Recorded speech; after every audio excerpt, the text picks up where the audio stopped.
what the hell happened? Everything was cool and groovy, man. Next thing I know, problems. Well, look, I basically just came back in case anybody thought that I fell or hurt myself. Or anyway, I'm so sorry about that, guys. I don't know what happened. Apparently, I can't get a fucking breakdown here. Maybe I should invest in getting somebody to come and make sure this is done properly. My apologies, everyone. I am sorry. I'm not worthy. I'm sorry if I wasted anybody's time here. But I was happy talking about the choice of playing this Strat over the years. It has proven to be a great choice for me. And the weirdest thing is, I did not get it with the intention of learning to play like in a Garcia situation at all, even though that's what it's basically become. It's become the main tool for me to do that. Because I just think it kind of it opens that sound. I don't have a lot of guitars that have middle pickups, and I don't really like middle humbuckers, so it's either of the Strats that I have, it's the one that I like the most.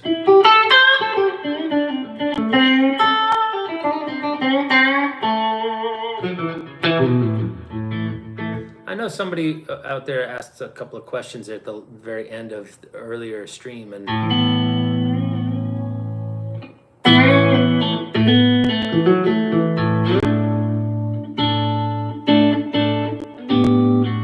so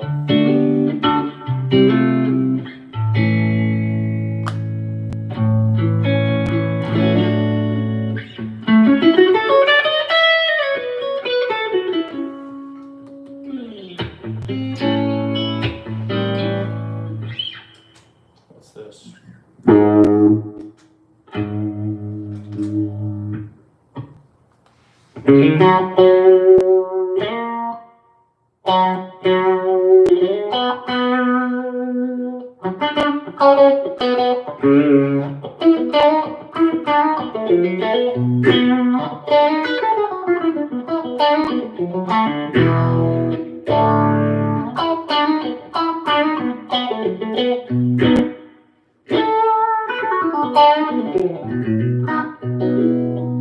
Mostly an open position. Oh, we were talking about where somebody was picking. All right, let's talk about that. Yeah, so Garcia's penchant for picking. It's entirely dependent on what guitar he was playing. If you'll notice, when he's playing a Strat in picture, when he's playing Alligator, he's playing kind of where you have to play a Strat because the controls are all back here. So playing back here isn't really a choice, right? This isn't really good because you end up inadvertently brushing, or bumping into this. So I mean, I tend to play in front of the middle pickup, like right in there. Right. What the hell sound is that? Oh, that's too driven out, overdriven there. Let's get that clean sound back. So I'm living in this, kind of right in that little area. And if I need to get back there, no problem. Garcia playing back here. Definitely see him playing back by the bridge a lot. Yeah, he's definitely cool with that. He's also up here doing his tremolo stuff, and then here when he wants it to be sweeter. So, I mean, I don't think you can. I mean, you can say typically he does X, Y, and Z, right? But given how much the guy played and the variety of instruments and songs and genres he has to cover, and how whimsical he is, and how often he tries to kind of mix things up, he's kind of slippery in that way. It's not like Eric Johnson, who's had the same rig exactly for the same. Well, I mean, Garcia did have a lot of the components for a long time, but his approach is really varied. Just like a guy like Eric Johnson actually picks all over the place, does tons of special techniques, and so too does Jer. And I think that what each of us have to reconcile ourselves with is that we have a filter between what we're doing and chasing that sound and what he was doing, in that he couldn't help but end up sounding like him. He was him, so there's no effort in being him. For him, he's him. but I have to figure out how to do what he did, and if I'm interested in actually copying it. And to a point, I think I was and am, like I like knowing, but I also like knowing and disregarding certain elements of it. I kind of like I have a cafeteria approach. Like, I'll take a couple of that, a little bit of this. And, in the end, my style of playing is obviously greatly influenced by my heroes. Those guys, being Gilmore and Pete Townsend and Keith Richards and, Mark Knopfler, Garcia, Eddie Van Halen, Stevie Ray Vaughan. Those guys are probably, Slash, Dave Navarro from Jane's Addiction. I really like a lot. All right, all those guys are absolutely massive amounts of influence, okay? And so that said, there's jazz and blues and bluegrass and stuff like that creeps in as well. And depending on what the setting is, you're going to see me tackle a variety of sounds. And I think Garcia is doing the same thing even within he did the same thing within his stuff.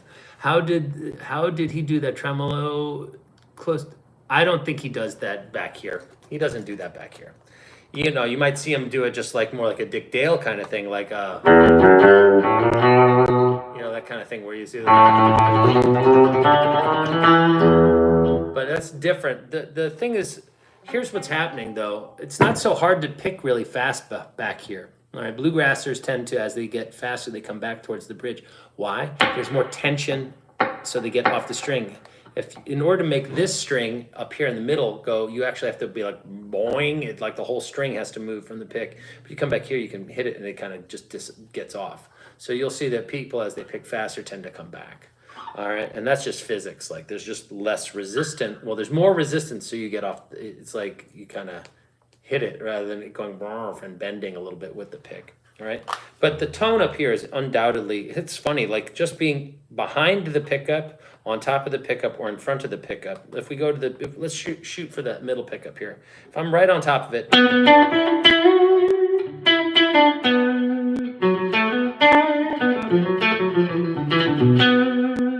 Right, if I come in front of it. And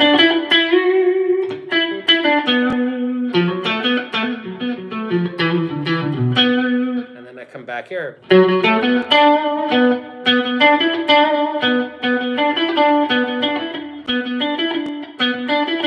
So much sweeter right there than it was right over top of it. And then as we get back here. So playing blues on that back pickup, behind the pickup.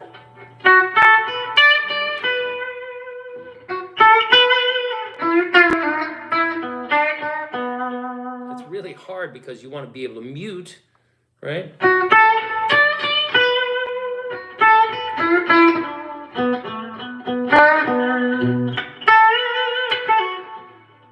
Right?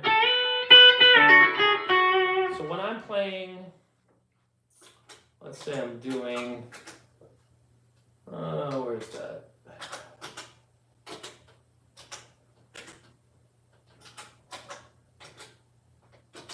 Where the hell is that song? Where are we?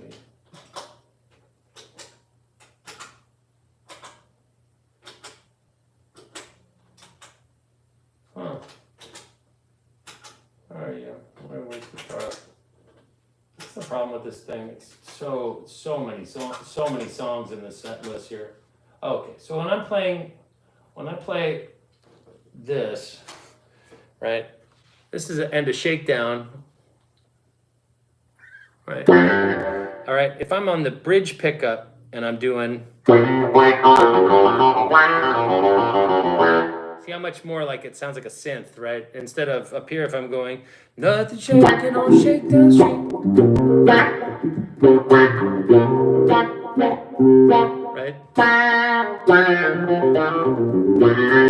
Bridge pickup.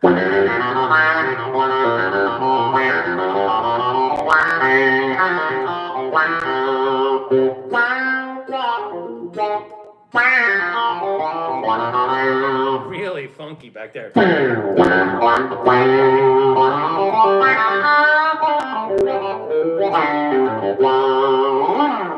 Right, and that's just their shitty envelope follower. But you pick back here on the bridge pickup wide open, and it turns it into like a mini Moog kind of Edgar Winter Frankenstein kind of thing.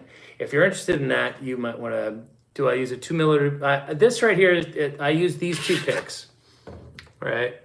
Depending on how much treble is in the sound. This is the 2mm graphite Adamas that Jerry used in the latter half of his career. He did not use this pick for the first 20 years of playing, though. So if you like early Grateful Dead, if you're like, I'm going to go for that American Beauty sound, put that away. It's not involved, all right? I don't know whether or not, by the way, this is also what I used to play with is real tortoiseshell. That sounds great. That's an amazing sound, but that's mean. It's like having an elephant ivory and shit like that in your life. But these were made out of old hairbrushes from the 20s and 30s. And this sounds great on an acoustic instrument. But the drop tone of each of them, you can really hear a difference. This versus it's much brighter and glassier in this. And this is the softer of the three. All right, this is my 1.5mm max grip Jim Dunlop generic. You can buy them any Guitar Center. I was kind of determined to go through a Guitar Center and figure out where can I get a reasonable pick that isn't some wackadoo esoteric. Oh, I can only play with my thing. So I went on a hunt and bought like red ones, the blue ones, the black ones, the gray ones. Various thicknesses and materials.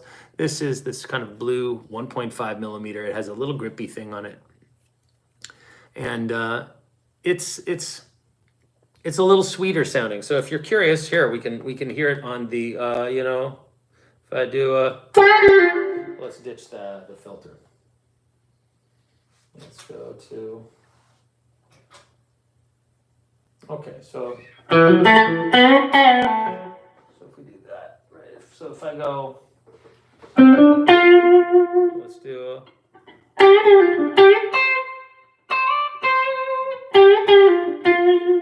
that's the blue, okay? Here's the Adamas.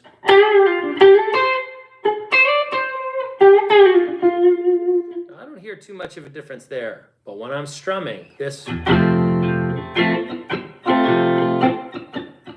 these little notes gets a lot more glassy and more present than this. So if I'm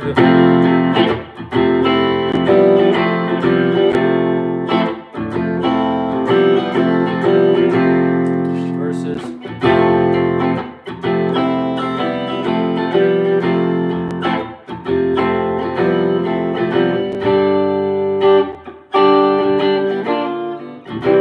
what is that?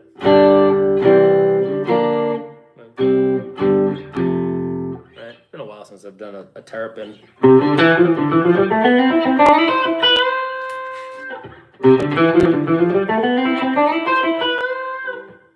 Big blue's just fine, but I do keep this around in case I want to do something that sounds super clacky. It's not a bad sound, just not necessary. It's not like the only pick that works, let's put it that way. So you don't have to really lean too hard in on that. Do I think I can still do shreddy Eric Johnson stuff with 2mm? Yeah, this is what I use. I use this when I play Eric Johnson stuff. He plays I think I have one of these. I've been eyeballing it going, I'm too lazy to pick it up. It's underneath my console. This is what Eric Johnson plays with. It's just like the Jazz 3. It's a good sounding pick. It's a little small and a little pointy for me, but whatever. What else did you ask? Do I think you can still do that? Yeah, you can. Man, the tone is sick. Oh yeah, so then speaking of picks, how much impact does the pick itself make? Okay, so yeah, so let's talk about the impact of the sound. Yeah, of course, if I play with the shoulder or even the dull side like that, it's a huge difference. And the pointy side, and then the more pointy, right, it's gonna be, all right, it's largely a matter of feel as well. So when we see how kind of it overlaps just a little bit. What sort of amp am I using? I thought this was pretty well covered already, but I use a Kemper. It's not an amp, but per se, in that it's kind of like it's almost like a sampler that allows you to plug it into any amp, and it kind of copies the amp and creates what they call a profile of it. So it's not a modeler. A modeler is programmed. This is actually taking data from the actual piece of hardware. So I guess I've got about 800 different profiles in there. I pretty much only use a couple. I use a Dumble one sometimes, Marshall one, a couple of like more heavy metal sounding ones, and same frequency response or same, so it's really close. Are you talking about the picks, or are you talking about the amp itself? Again, I don't know whether or not these comments are connected to each other or not. But the idea is, for me, the amp itself is close. It's close to a real amp, close enough that it has replaced. I bought this in 2019.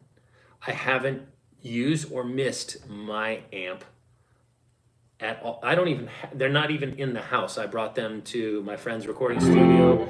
I had a great super lead, this great super bass, a couple of different blackface Fenders, an old AC50, an AC10, an AC30, non-top boost AC30.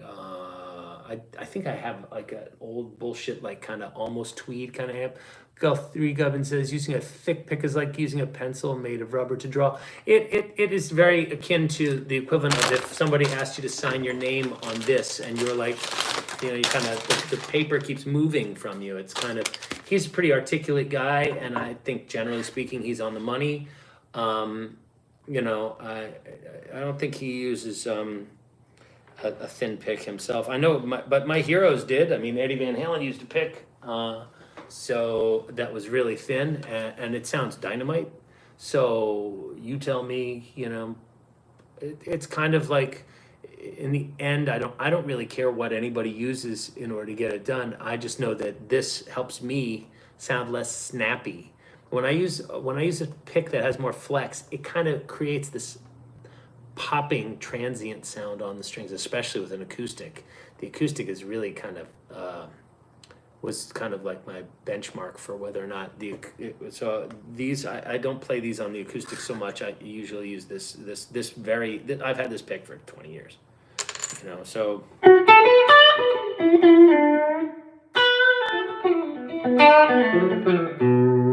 I think that somebody said that this uses the same frequencies as the amp itself, and in a way it kind of does, but there are elements of, sorry, I'm just trying to adjust this so you can see things. There are elements of it that don't respond exactly the same, and there's definitely a more polished sound.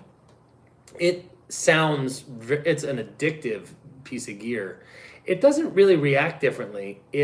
This doesn't react differently. It just sounds different. It sounds like it's already mixed, right? So it's very polished sounding.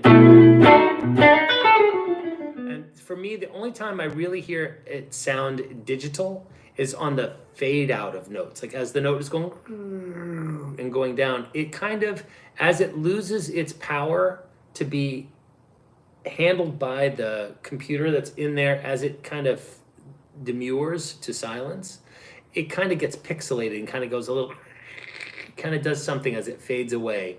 And I don't really utilize that. Yeah, I do. I have a Scarlett tone that's very easy. That should be very easy to get to. Oh, somebody asked about compression. So this is when I do Big River, I have right, I've got a much more of a right.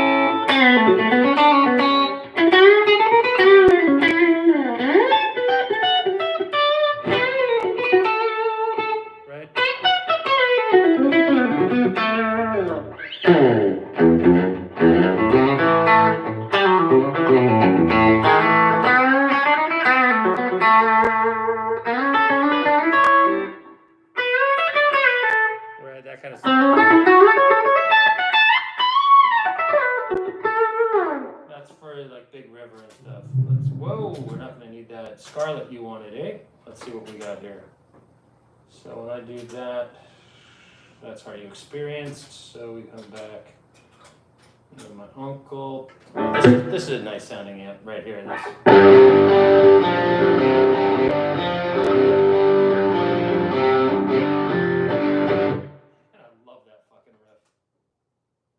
bread in the bread box.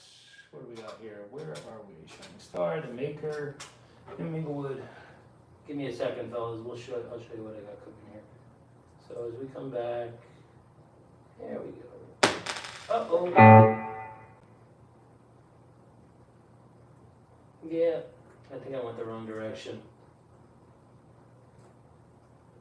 It's hard to remember where you put stuff sometimes. There we go. Here we go, Scarlet. All right. So who asked for Scarlet? Okay, so I'm usually in the middle pickup when I started out. It's pretty loud. I used a pretty robust sound there. Have I seen the Milkman? Yeah, I have. I really like that amp. I mean, from what I've seen, I like it. I would use it if I wanted to keep a real pedal board. So I think it's a good choice.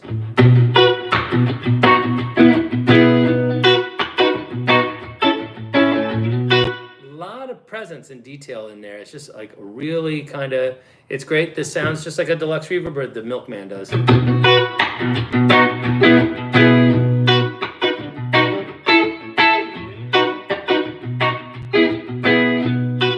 So that's the middle pickup and doing kind of like what I do both. All right. So I've taken out a lot of, there's no gain on that. It's just pure clean. So I'll usually do that while the band kicks in, and then I'll play, I try to, when I sing, I usually will not play like, I don't really like hit. I'll be more like,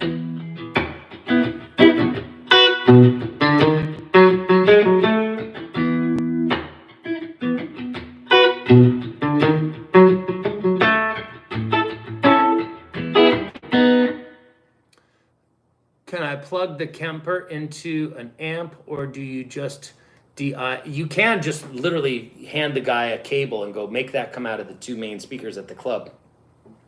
I'm using what they call an FR cab right now, which is full range, full response. It basically, unlike a guitar speaker, which starts here and ends here, you've seen speaker charts all the time. Steep drop off around like 3 or 5K, nothing above. There's plenty of reproduction up here, too much, to the point where you actually have to be aware of that and be very, very gentle with treble boosts, because it'll just go infinitely high. And to be honest, I find this to be a little shrill, but it kind of does the purpose of, that's kind of the point of the Garcia thing, is sometimes it's kind of splatty, that, and then it disappears a little bit. You can import, as somebody's asking whether or not you can reproduce different speakers, and yes, you can. You can find speakers that are, like this is recorded with the typical Fender, I think it's a Jensen or something like that, which is bright enough for me. The metal dust cap sound of a JBL is obviously a huge component of emulating the Garcia sound, and there are a few. By the way, the thing about the Kemper is pretty nice is there's an online community. I'm not part of that, by the way. I have never plugged in my computer to the Kemper. All of my friends that use the Kemper, well, they're not, I mean, they're friends now, but they started out as students and they like the work, and they've come by the house sometimes and they play the Kemper and they're like, this thing's awesome. They buy it, they plug it into the computer. They're much happier with it than I am, put it that way. I'm kind of just using it as an island unto itself. They think I'm stupid and like old, like a Luddite. I just am like, I'm trapped on an island. I don't need any help from anybody. But it works for me. And so that's the clean sound that I'm using in Scarlet right there. All right. And every now and again, I'll find myself thinking, I'm just sticking out too much. And so I'll use the rounder side of the pick. This kind of thing, maybe come up here. Versus being here and going.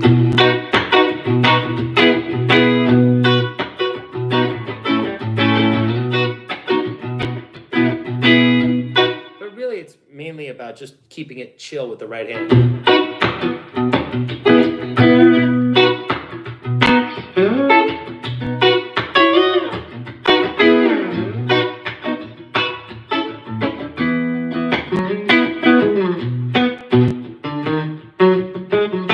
See, I want to keep that loud. So right now I'm kind of in my boosted clean sound. I was thinking about getting a Kemper or a Helix or just a Podgo. I love the sound of an amp modeler.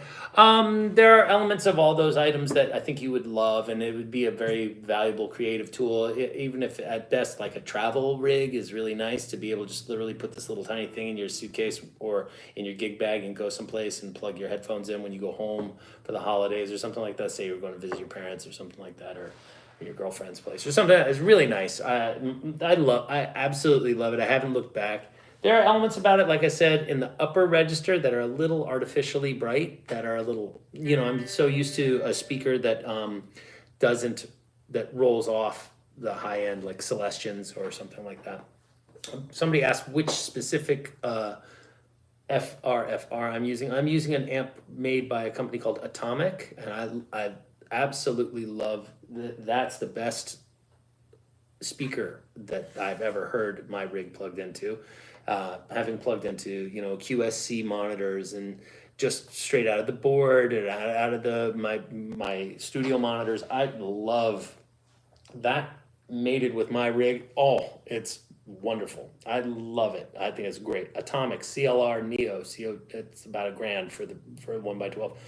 My whole rig is that thing right there is maybe 30 pounds, the speaker, and it's a grab and go. It has a couple of handles on it, and you can put it floor wedge facing, or you can put it up on its side and bathe the back of your calves with it like a normal amp, or you can put it behind you in the upward wedge, which is something I've been doing lately. So it's nice. I can turn around and get some interaction with the pickups, but it's not coming up into the area where I'm singing and clouding the vocal mic when I sing. If I sing, I think it's been helpful actually in terms of also just keeping it a little distant from me, even though I really love having it just come right up in my face and get all the guitar kind of talking back to it. Is it a Mark II? The Neo, my speaker? I'm not sure. I mean, I don't think there is any real difference between them. But I own two Kempers. I have a guest rig here as well. I got paid. A friend of mine had a Kemper and let me take it. And he's like, here, you were really good. You need one of these too. You want another one for backup. So I got it. And so that's nice. So right there, that's the clean sound. Lead is the same sound with a little delay and some overdrive. Like the thing I like about the Kemper is it does have this nice tube screamer circuit in it. And when I say nice, I mean as opposed to like a proper tube screamer really lops off all the bottom and kind of jacks up your mid range. And so there's no bottom and the top rounds off. So it becomes very important that you're putting that into an overdriven Fender where you're rolling down the low end, because now you're kind of stacking up the mids and creating a tighter overdrive thing. It's kind of a complex alchemy, to be honest, the SRV thing. And so I'm not really after that here. I wanted to be able to blend it though, and that's what's so cool is I can add like 40% of the overdrive signal and also determine the amount of overdrive and the brightness of the overdrive in addition to its percentage. And then I can take the entire level of that and raise it or lower it. Now there's some tweaking that goes on with this kind of thing, but if you listen to what's happening here, we've got our, so there's overdrive on this. But it's mainly just to make it sustain. It's not about it soaring, like killing, right? So if we were to compare it to, if I do this, you're gonna hear the transient gets kind of spiky. If I add the overdrive, it kind of rounds out that slappy side of the trebles.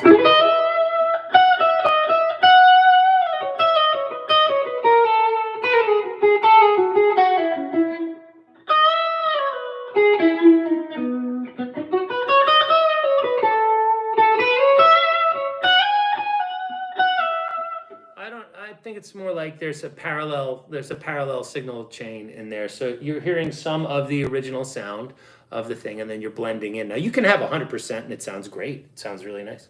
But I kind of like keeping the original transient there, but I just want to soften it. I want to minimize, I want to lower that and kind of take the scooped sound of a blackface, which is what this is like trebles and bass and not as much mid, even though I'm using the middle pickup. That kind of flattens it out and kind of fills in the mids. but then I want to kind of go like that a little bit and create more mid-range and kind of own. This is something I try to talk to people about. If you're having trouble in live situations, the issue is that you're playing by yourself and then all of a sudden you go someplace and you play opposite other instruments. And what you need to do is claim mid-range. You need to kind of stake it out and make it yours. So it needs to be bright and punchy in those mids.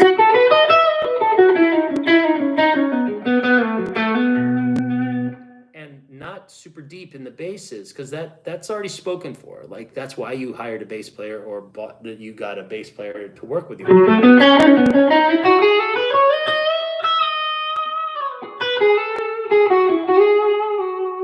So this will give me enough shrill pop to kind of cut through.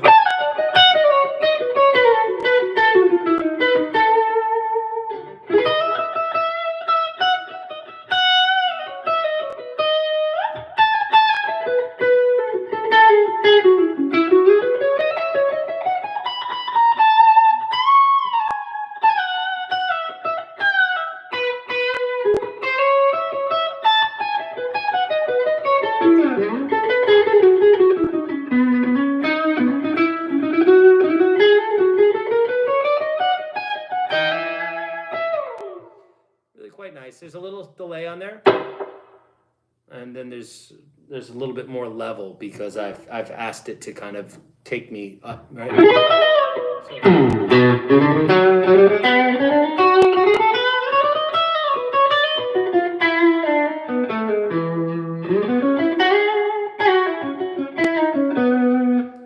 then what else do I have on this? I think I have this sound. I have an octaver baked into that for the jam that kind of goes. And then I have this kind of super psychedelic delay setting, which is going to get much louder.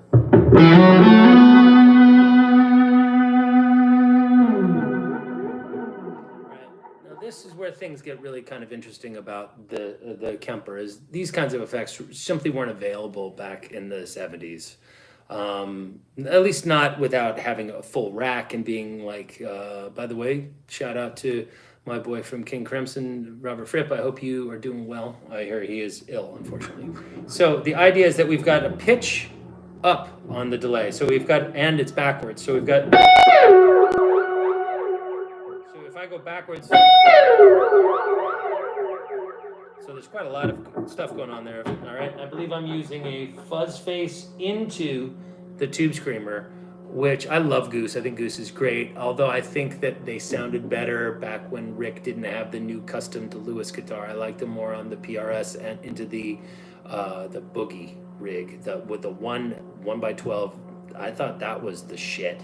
And then he went on the road with Trey and came back with all the new stuff. And I saw them after that, and I wasn't pleased with the sound. And I'm very picky about that. This has a nice. It's not a lot of high end, but it's a lot of sustain and a lot of volume. So it pushes through.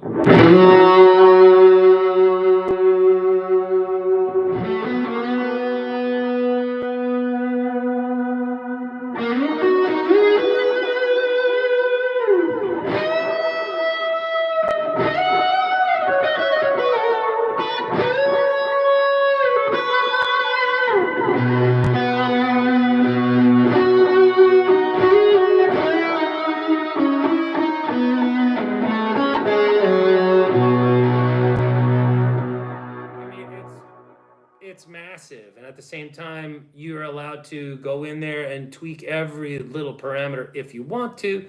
And so there's a technology called there's an element called ducking, all right, that you can apply to just about every effect in there. And the ducking is effectively, as you pick, the dynamics of your pick stroke delays the onset of the effect by a certain amount of time. So if you pick quietly, the effects are there in full effect, but if you pick hard, they kind of fade in afterwards. And this is very helpful with delays because you don't want the initial pick stroke to be overpowered by the delay repeat. you want the repeat to kind of stay lurking in the back, kind of creating a bed of mush underneath you. And then when you stop, it kind of steps up. And that's what's happening here. So when we do things like, when you hear me do like a run that would be like,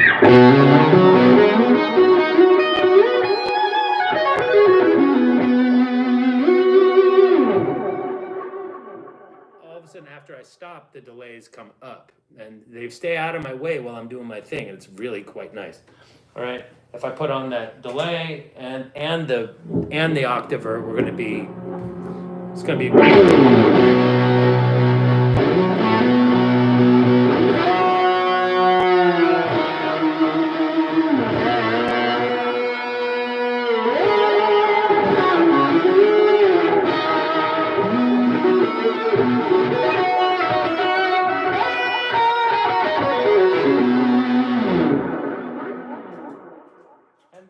Where I live most of the night, but in the middle of the Scarlet psychedelic blending jam into Fire on the Mountain, all bets are off, dude. Definitely ready to go there. And in our next set, we've decided that we've done this a couple of times where we're doing a sugar sandwich. So we play Sugar Magnolia, and then we jam that into Scarlet, into Tomorrow Never Knows, out of Tomorrow Never Knows, into Fire on the Mountain, out of Fire on the Mountain, back into Scarlet, and then out of Scarlet into the Sunshine Daydream of Sugar Magnolia. So there's like, it's like a Russian doll of Grateful Dead and Beatles songs. It's kind of a fun bit of arrangement. It takes about 45 minutes to play it, but it's a pretty nice little thing because, you know, you've got a bunch of little bases that you need to tag so that everybody knows where you are in which song. And then you're on free range for a little while, you know, you get some big open jams. It's super fun kind of arrangement that we have cooking. This is what we have at the beginning of...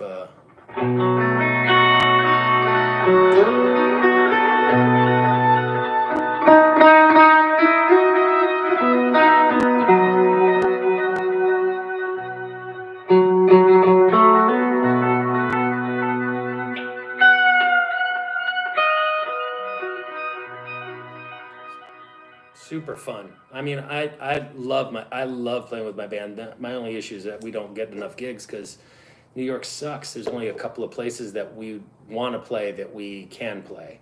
You know, there's plenty of places that we'd want to play, but you know, the Brooklyn Bowl is not interested in little old me. So I don't know what's going on.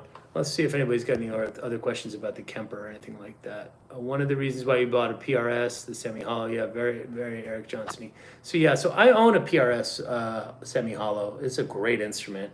I really like it. It's well, I mean, it's a lovely guitar. It's just, it's so much more together than this. This seems like I'm driving like a Mustang from the 70s or the 60s. You know, like.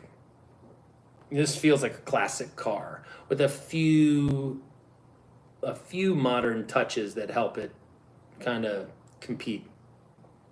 The PRS has a certain amount of classic energy to it. Like, oh, it feels more solid. It feels kind of like a Les Paul kind of in terms of how the quality of it. This still feels like a toy. You know, it's got like a stick that's screwed into another stick with a bunch of shit hidden under a piece of plastic.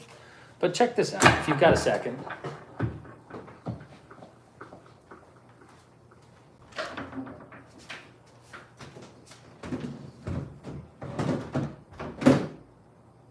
I mean, I think the case to this guitar is nice. It probably would cost more than the actual Strat that I play primarily, you know? So this is, you know, it comes in this gorgeous, like embroidered paisley thing. It's nuts. Like, I don't know why. I mean, I do know why I own it. It's a great tool. I just don't use it that often. So when we hear that, you'll see what it's all about. Where are we? What's going on? PRS makes a bulletproof case, I'll tell you. Like, there we go. One extra clasp on it. I love this instrument. Anyway. So this one's fully hollow and doesn't have the piezo electronic, you know, like phony acoustic sound baked into it, and consequently, I think it's a little hollower The Strat is an essential tool. There's a reason why I will never get rid of that guitar. I will buy other Strats for sure. This right here is a fully hollow guitar, 25-inch scale length, if I'm not mistaken.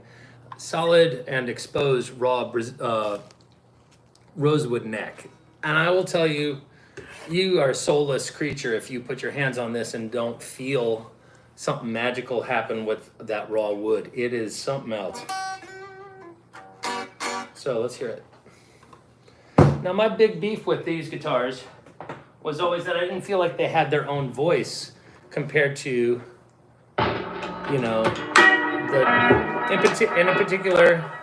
Thanks. Yeah, it's lovely. So it has what they call a smoke burst, which is the burst goes around both the front and the back, and then the back is like some of the more ridiculous fiddleback maple you'll see. So pardon the here.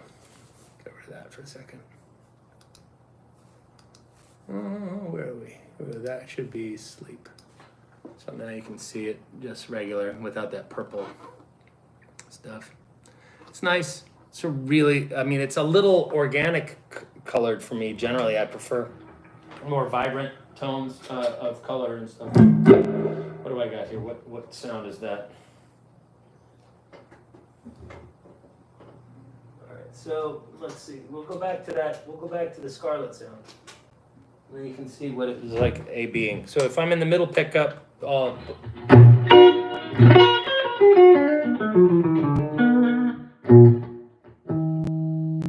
of tune, but kind of in tune with itself, oddly.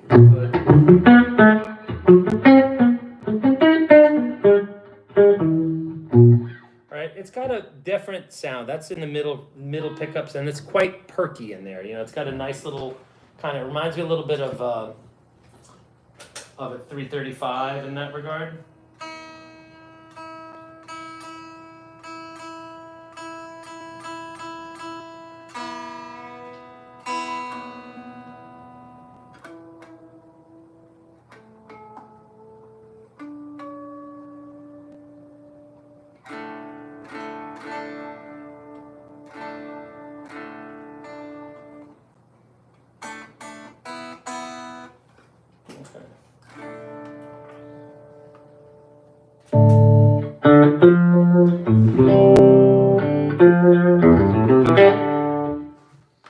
Anyway, pretty lovely guitar.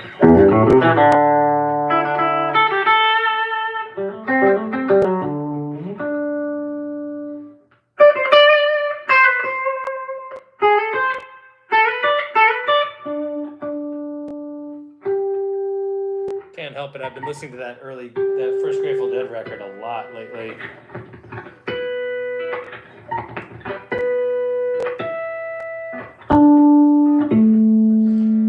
You can hear that this overpowers the rig a little bit, though. It's kind of too much for the Kemper, which this setting was set up to work with the Strat. But it's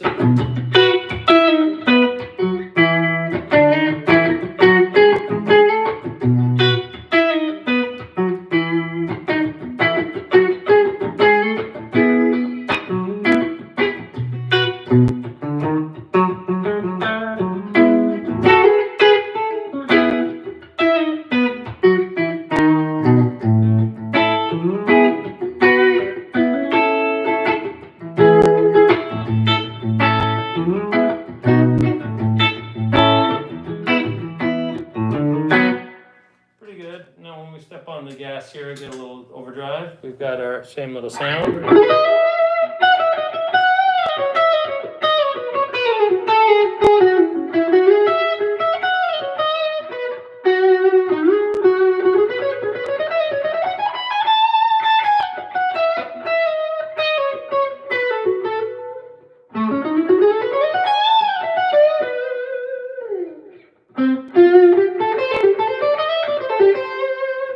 Nice, no? What do you think?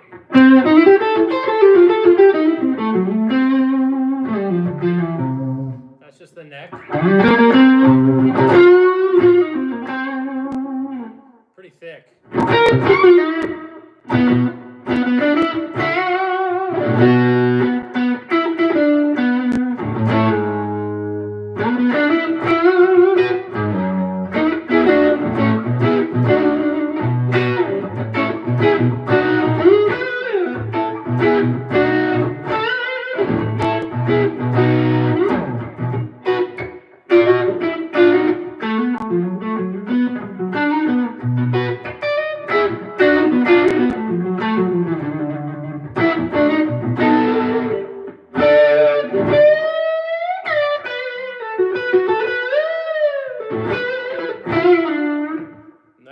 flat radius, no choke out possible. It's sick.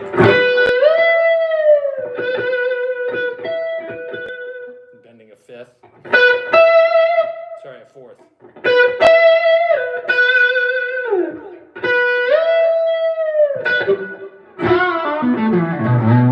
Bridge.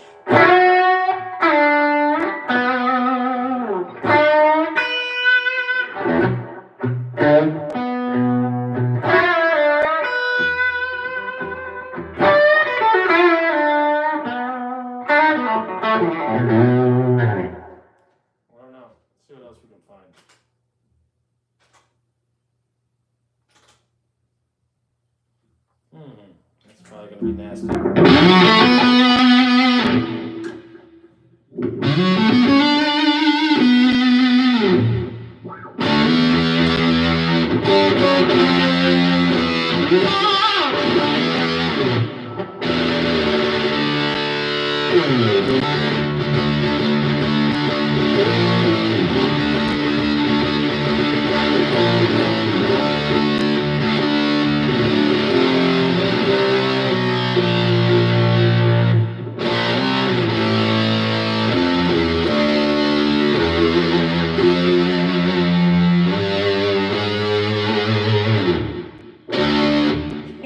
So hard. Anyway,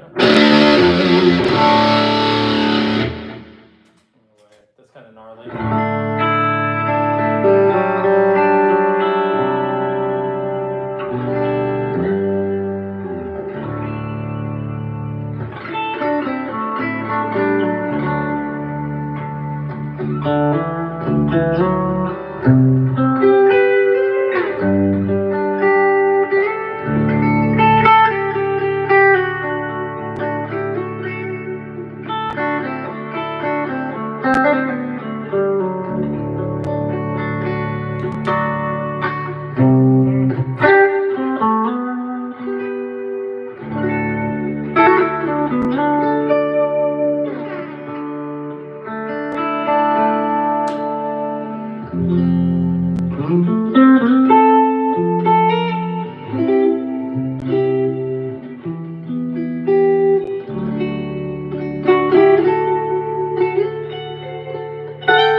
Anyway, it's a lovely instrument. I could get lost with this thing.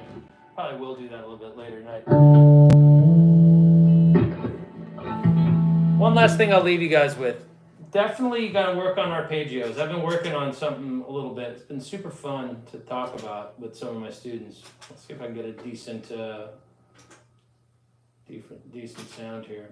If you've got the inclination to stick around for a second. Certainly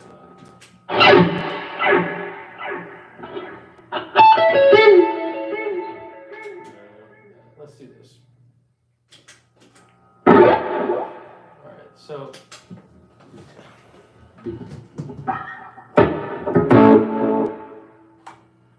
let's see what number here. Cleaner, get that out of there.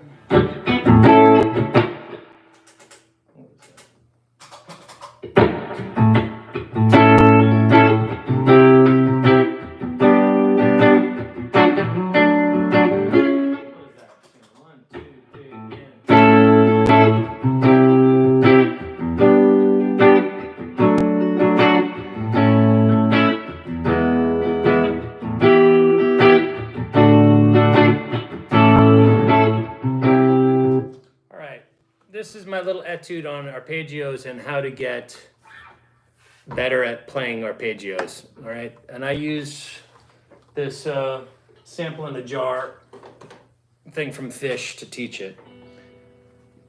Anybody who's interested in taking lessons, this is what you could expect. But whatever. I'm here. I'm waiting for a delivery of groceries after a very productive day.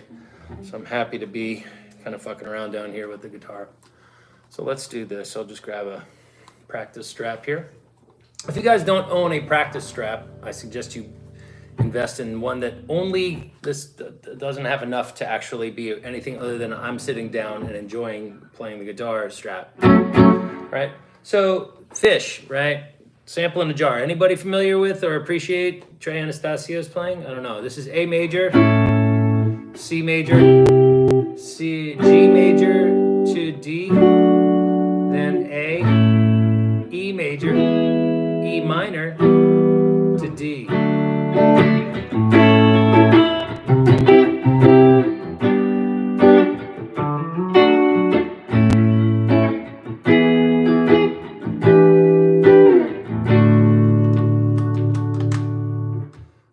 Not everybody knows this tune, but Corbin's here. Corbin is one of my favorite students. Teacher's pet. No, I'm kidding. He's a great kid, great guy. All right, so we're going to talk about this, and this is going to be weird because there's elements of this that don't make a lot of sense, right? We can get to this A arpeggio here. Okay, but what I want you to do is I want you to learn how to do this. Downstroke, pull off, then up, instead of that big pullover. We'll get to some stuff that is more stacked. This is how Trey likes to do things. Kind of pumps and plants, right? And does that bump, bump, bump thing all in one spot. I prefer discrete fingering, so I'll often find things like this. So I'm coming down, middle finger. All right, then I'm going to grab the root again.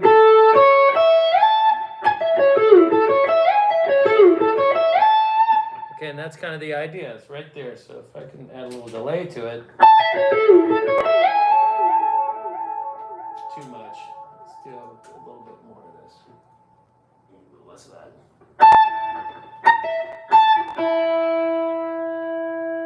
Okay, so if we can do that just over the A.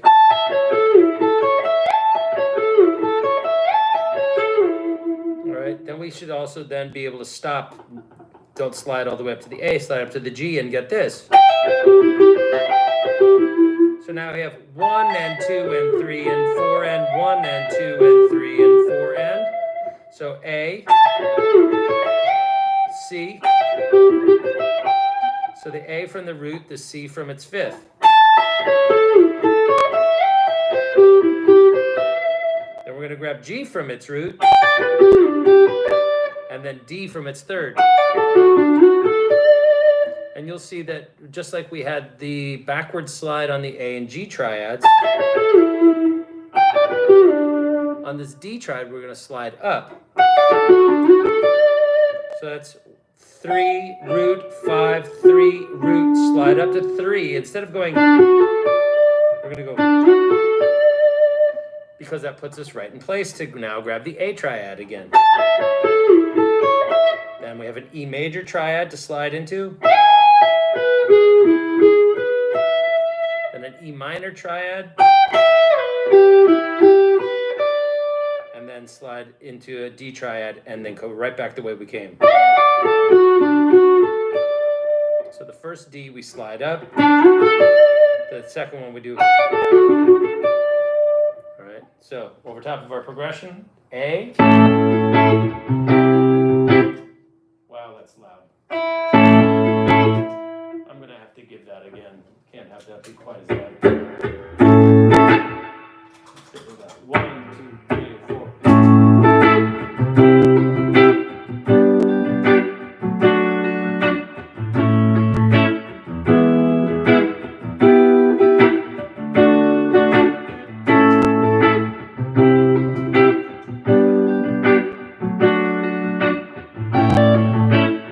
So that should be enough for us. Okay, so and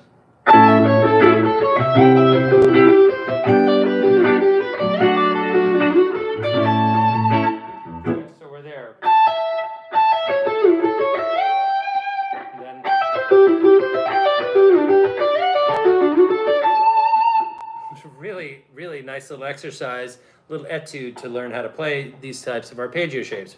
1 and 2 and 3 and 4 and 1 and 2 and 3 and 4 and 1 and 2 and 3 and 4 and 1 and 2 and 3 and 4 and.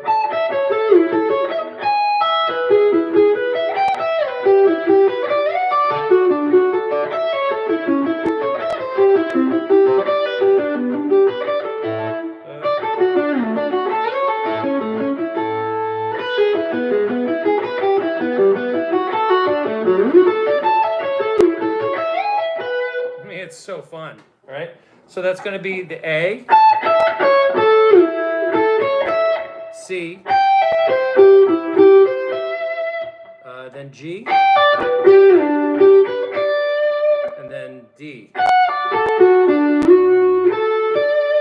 then A, E major from its third, E minor from its minor third, and then D from its third. Then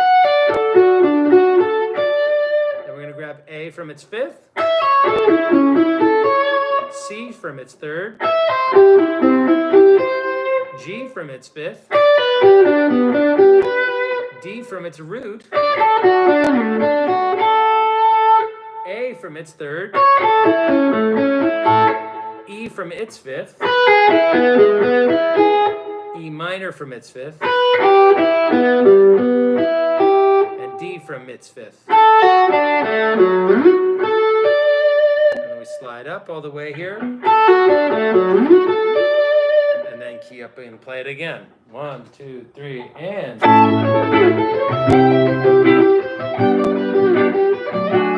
Oh, shit.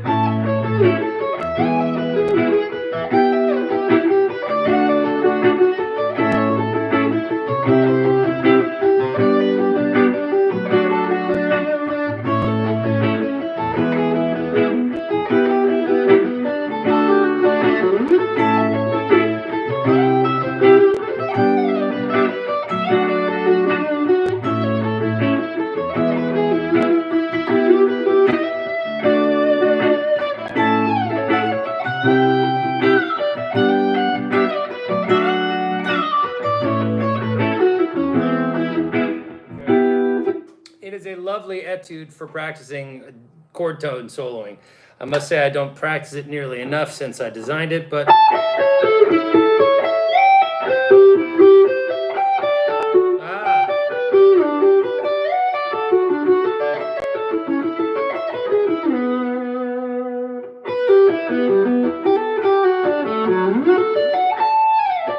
so we're learning a bunch of different chord shapes and a bunch of different arpeggio shapes.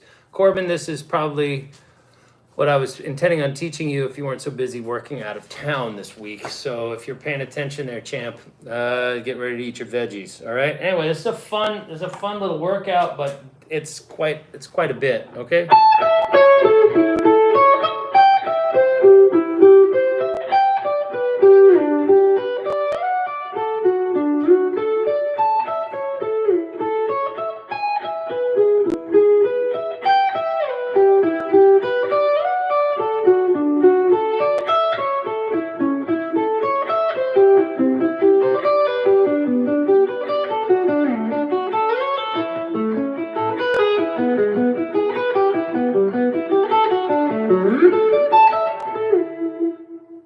What do you guys think? Cool? And I mean, this is the world's most generous office hour. This is literally office hours.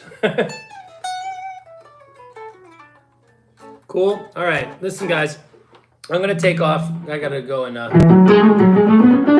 be a human being. Other than, I mean, I love teaching you guys. It's super fun to share and hopefully share too much that you don't get exhausted.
here, guys. Later.